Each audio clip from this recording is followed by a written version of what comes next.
오늘 우리가 함께 볼 하나님의 말씀 여호수아서 24장 14절과 15절입니다. 여호수아 24장 14절과 15절 말씀입니다.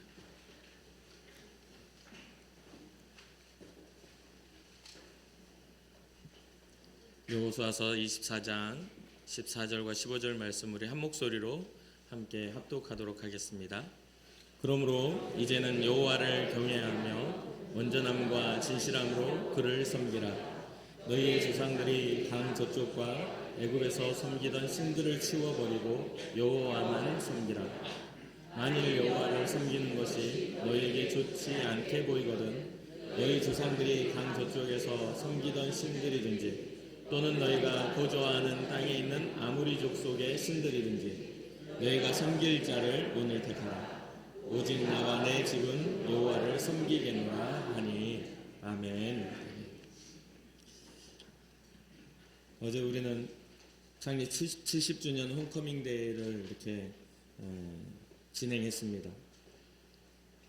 홈커밍 데이 가운데 말씀을 전했던 것은 여호수아서를 똑같이 이렇게 살펴보았는데, 이때는 모세가 죽고 여호수아가 그 이스라엘의 영도자로서의 리더십을 막 이양받아서 하나님께서 모세의 후계자로 여호수아를 세운 그런 상황에서 하나님의 약속을 살펴보았습니다.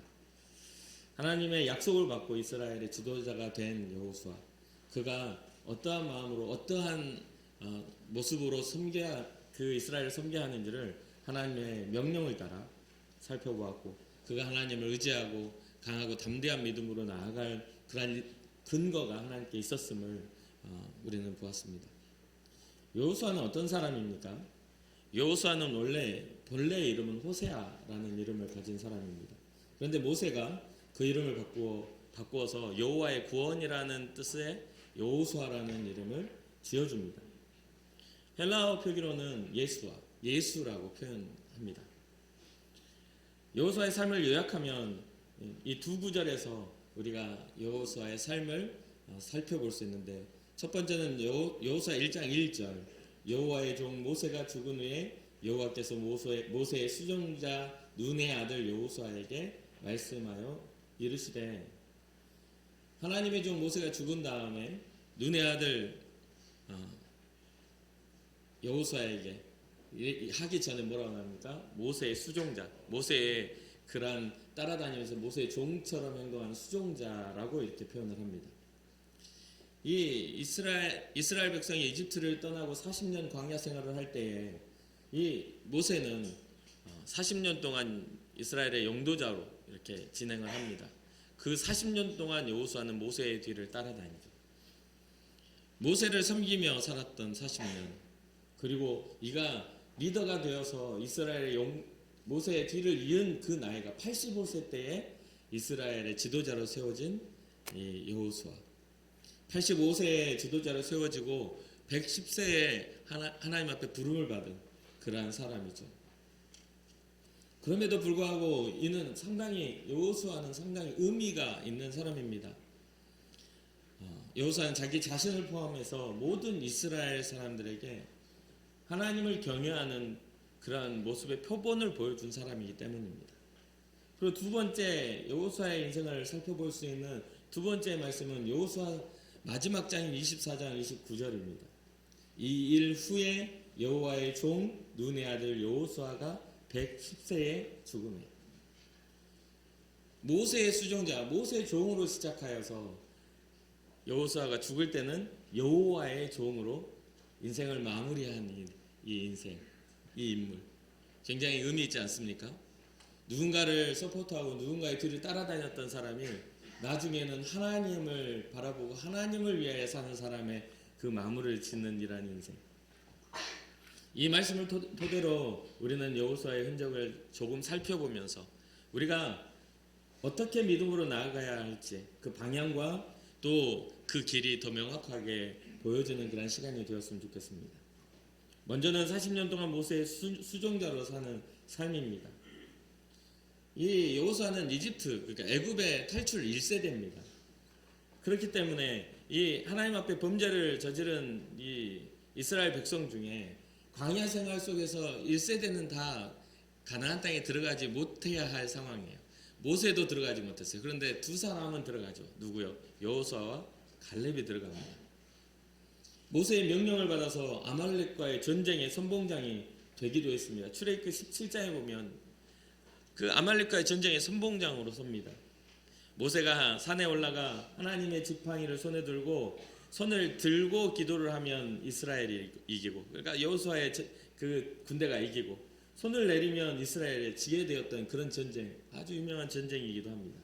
이때 모세의 양팔을 잡아주었던 아론과 훌이 등장하며 전쟁에 이기고서 그때 우리는 여호와 니시, 여호와는 나의 깃발이라는 뜻의 그 제단을 쌓게 되죠. 이는 승리케 하시는 하나님에 대한 신뢰와 찬양을 뜻하는 그 선봉장에 여호수아가 서 있었습니다. 또한 모세는 하나님의 산에 올라가 하나님을 대면할 때에도, 하나님을 대면하여 그 하나님을 보러 갈 때도 이 여호수아를 모세가 데리고 갑니다.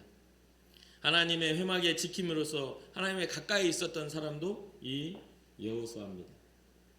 모세가 십계명을 받기 위해 산에 올라가 있는 동안 금송아지를 만들어 하나님께 범죄하게 되는데, 모세는 이러한 이스라엘 범죄로 인해 이스라엘 진영에서 멀리 떨어진 곳에 장막을 치고 또 하나님과 만나는 장소라 하여 회막이라는 곳을 이렇게 지어 놓습니다. 그런 사건을 통해서요.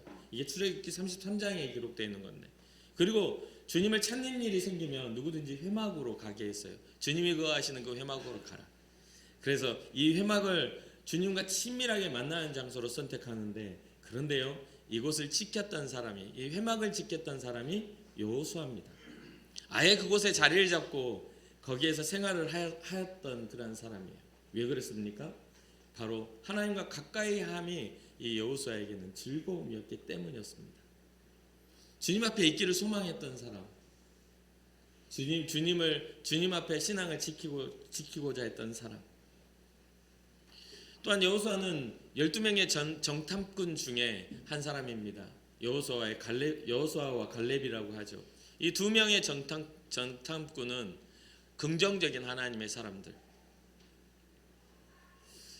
이제 애굽의 탈출 1세대가 가나안 땅 앞에, 약속된 땅 앞에 딱 서게 됩니다. 서게 됐는데 이 땅을 정복하기에 앞서 한번 들어가서 그러면 정탐을 해보자. 저 땅이 어떠한 땅인지 보자 하고 12명의 사람을 대표를 뽑아 들여보냈더니 12명 중에 10명의 사람이 돌아와 낙담을 하며 이 모세와 아론을 원망하는 그런 사건이 일어납니다. 절망과 두려움에 쌓인 백성들은 이 새로운 지도자를 뽑아 이집트로 돌아가려고 하고 이 모세를 위협하죠. 그런데 이들의 모습 속에서 모세와 아론이 땅에 엎드리게 되는데, 그 이스라엘 백성들이 두려워 엎드리는 것이 아니라 하나님의 진노가 두려워 엎드리게 되는 것을 성경은 기록합니다. 이 모습을 보고 또 모세를 또 아론을 위협하는 것들을 보고 이 여호수아와 갈렙이 옷을 찢으며 괴로워하며 하나님 앞에 범죄하는 것들을 지적을 하죠. 이렇게 이야기합니다. 민수기 14장 9절에 보면 다만 여호와를 거역하지는 말라. 또 그 땅 백성을 두려워하지 말라. 그들은 우리의 먹이라. 그들의 보호자는 그들에게서 떠났고 여호와는 우리와 함께 하시느니라. 그들을 두려워하지 말라 하나. 이러한 선언을 하지만 이스라엘 백성들은 하나님의 말씀을 신뢰하지 않습니다. 그래서 부정적인 보고를 했던 사람들과 함께 이 모세를 핍박하죠. 그러나 이 여호수아는 부정적인 사람들과 함께하지 않습니다. 여호와는 우리와 함께 하시느니라. 여호와는 우리와 함께 하시느니라. 이러한 믿음의 선언이 있었던 것이죠. 결국 이스라엘의 불신앙의 결과는 이집트 탈출 1세대가 가나안 땅에 들어가지 못한다는 하나님의 그러한 징벌로 나타나게 됩니다. 여기서 우리가 주목해야 할 것은 하나님의 하신 말씀입니다. 민수기 14장 27절과 28절을 보면 나를 원망하는 이 악한 회중에게 내가 어느 때까지 참으랴. 이스라엘 자손이 나를 향하여 원망하는 말을 내가 들었노라. 그들에게 이르기를 여호와의 말씀에 내 삶을 두고 맹세하노라. 너희 말이 내 귀에 들렸고. 사랑하는 성도 여러분, 우리가 어떠한 이야기를 하든지 우리의 이야기가 하나님의 귀에 들리는 것임을 믿으시기를 바랍니다. 우리의 모든 것들이 하나님의 영광 가운데 나아가는 과정 속에 하나님 우리의 일거수일투족을 어떻게 보고 계시죠. 너희의 말이 내 귀에 들린 대로 내가 너희에게 행하리라.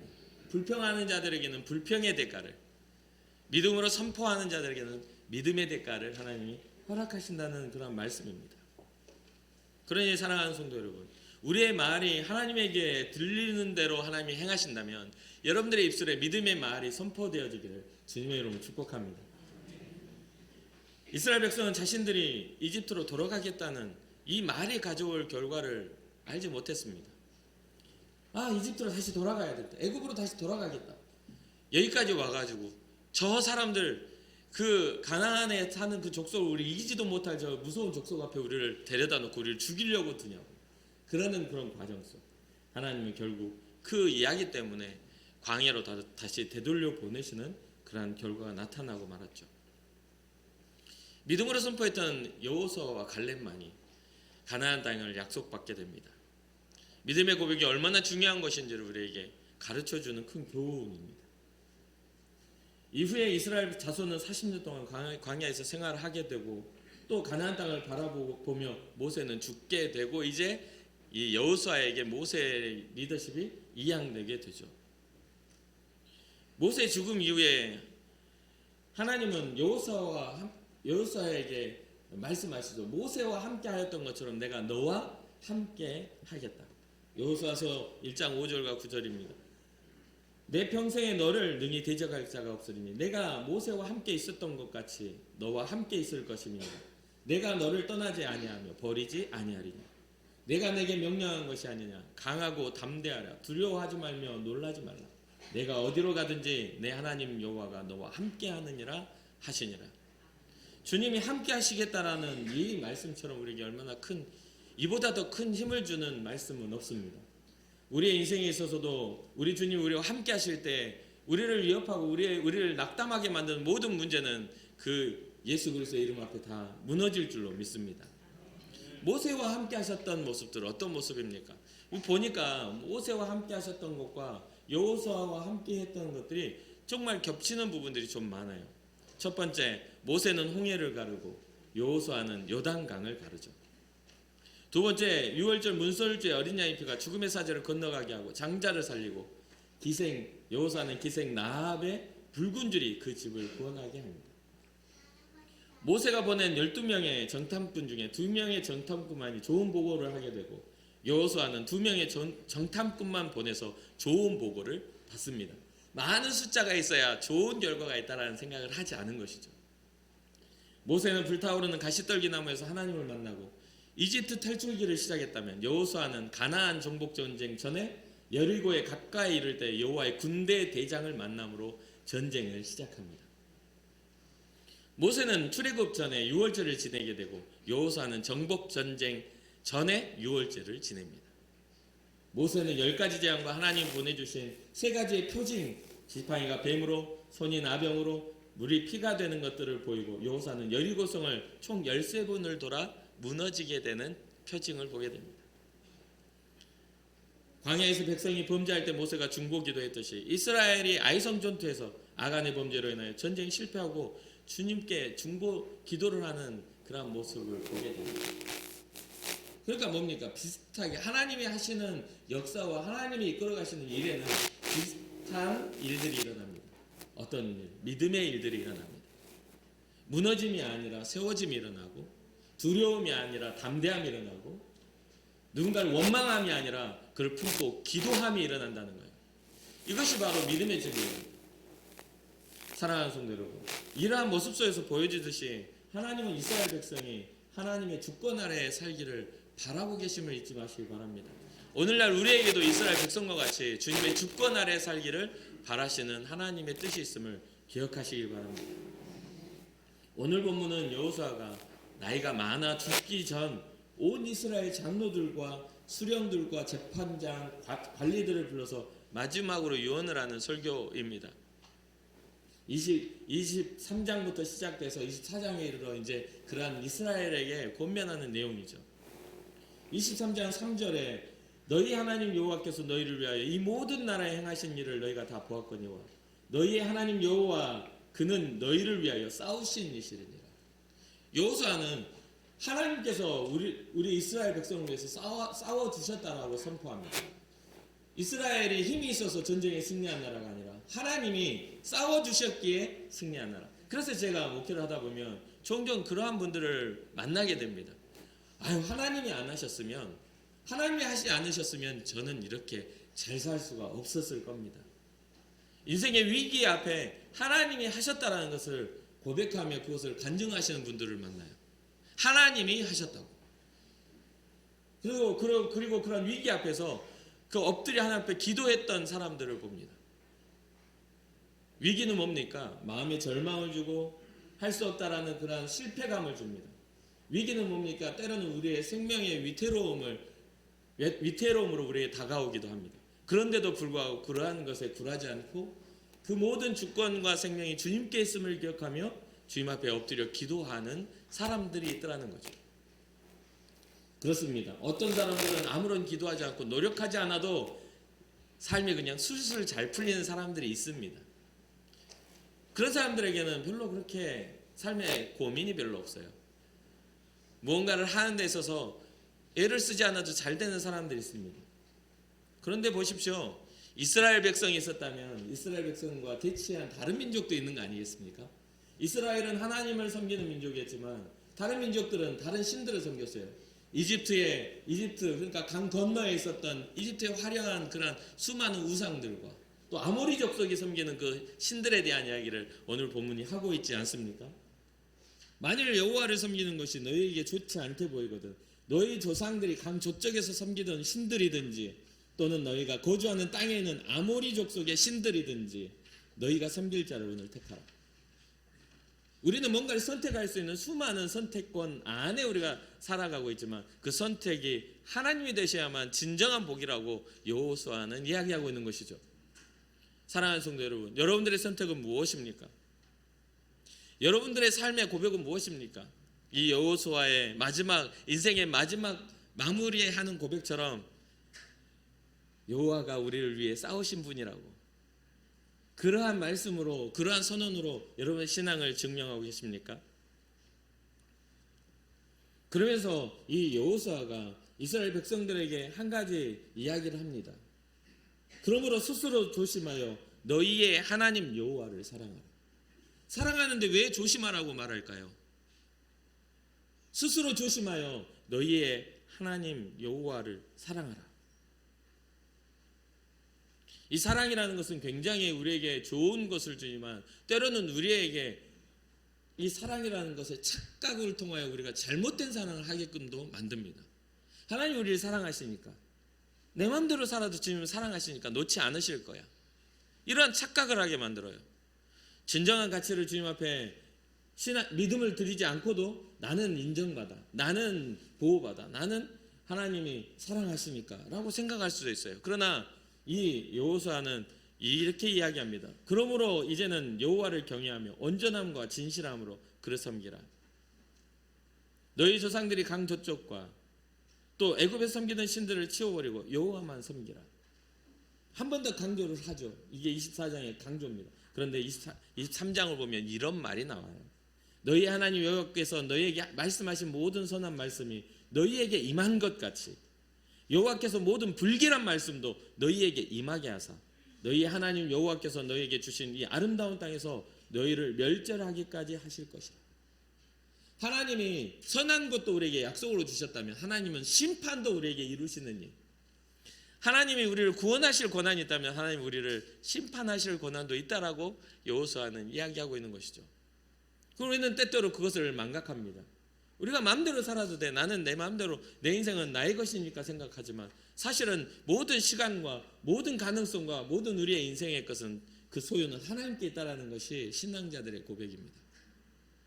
우리의 자유마저도 주님 앞에 우리의 자유를 악한 데 쓰는 것이 아니라 방종에 쓰는 것이 아니라 주님의 영광을 나타내고 주님을 사랑하는데 우리가 써야 되는 것이죠. 그러니 여호수아가 말합니다. 스스로 조심하여 너희의 하나님 여호와를 사랑하라.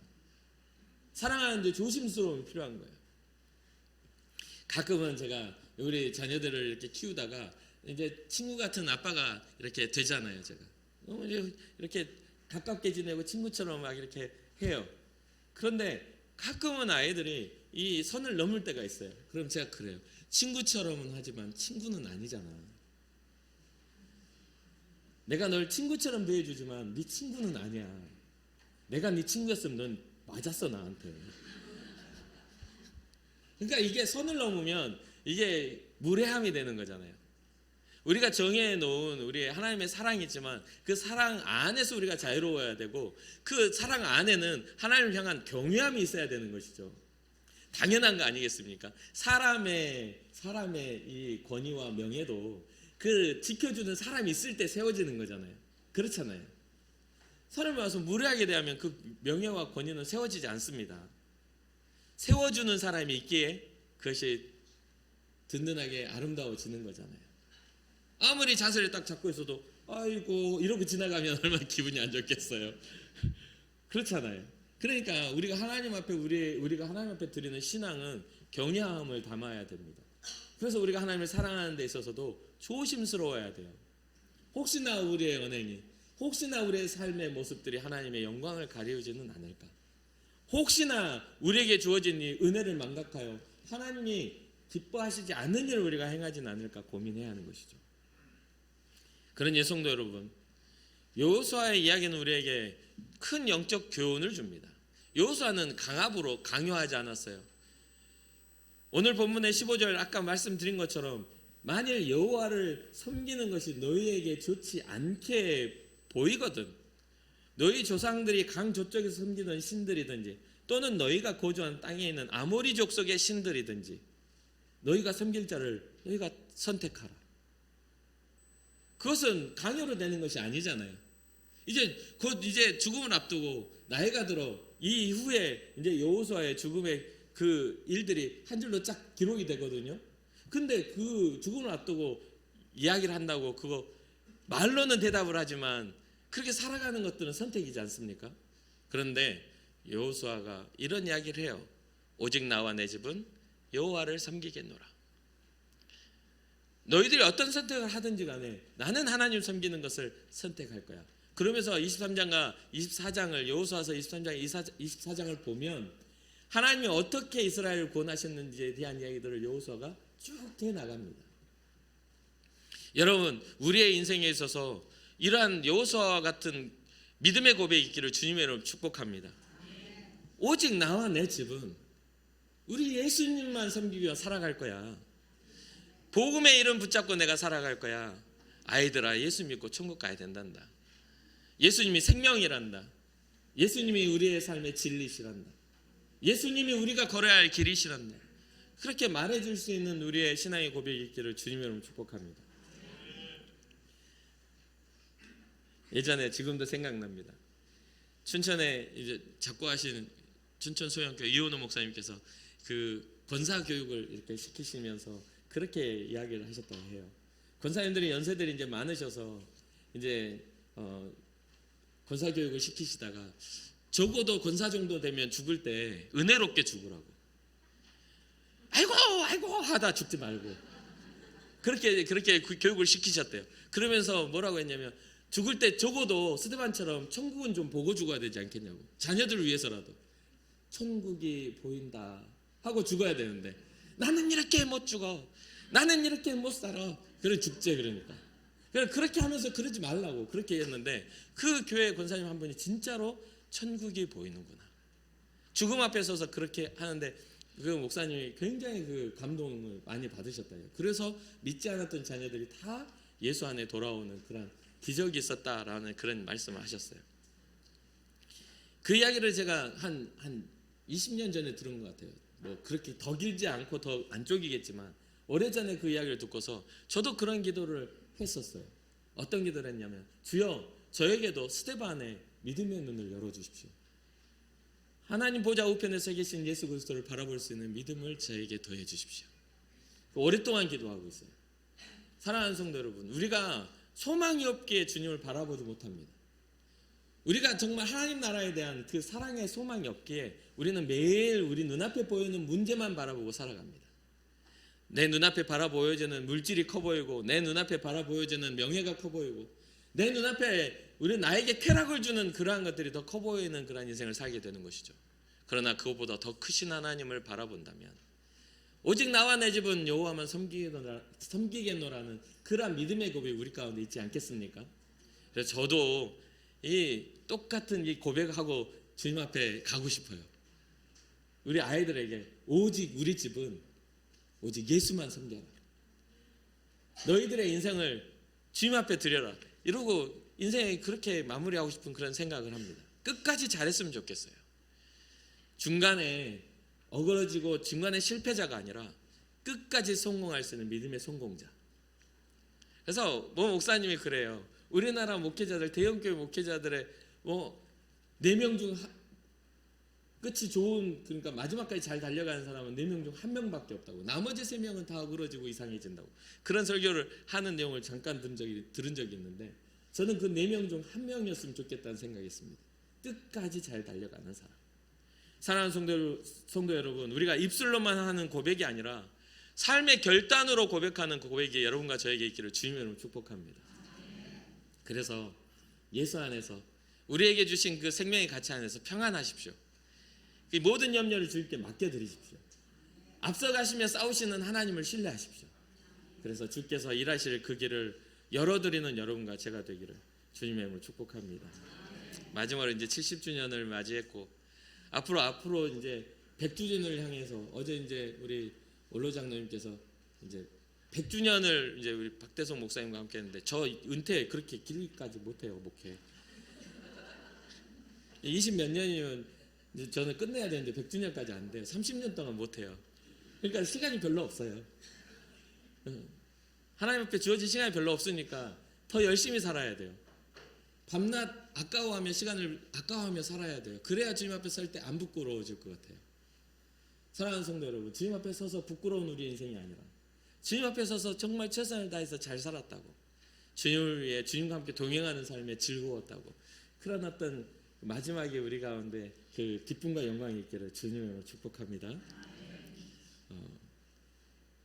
그리고 믿음의 전통이 있잖아요. 우리가 70주년이라는 이 전통, 여러분들이 그 전통의 열매들이십니다. 이 교회의 열매가 여러분들이세요. 그러니까 여러분들을 통해서 앞으로의 이 인천 궁극교회가 더욱더 부흥하고 더욱더 복음으로 밝아지는 그런 교회가 되기를 주님의 이름으로 축복합니다. 잠시 기도하겠습니다. 지금까지 우리를 지키신 하나님의 은혜 가운데 우리를 지켜주시고 또 보호하신 그 은혜가 너무나 큰 것을 우리가 고백합니다.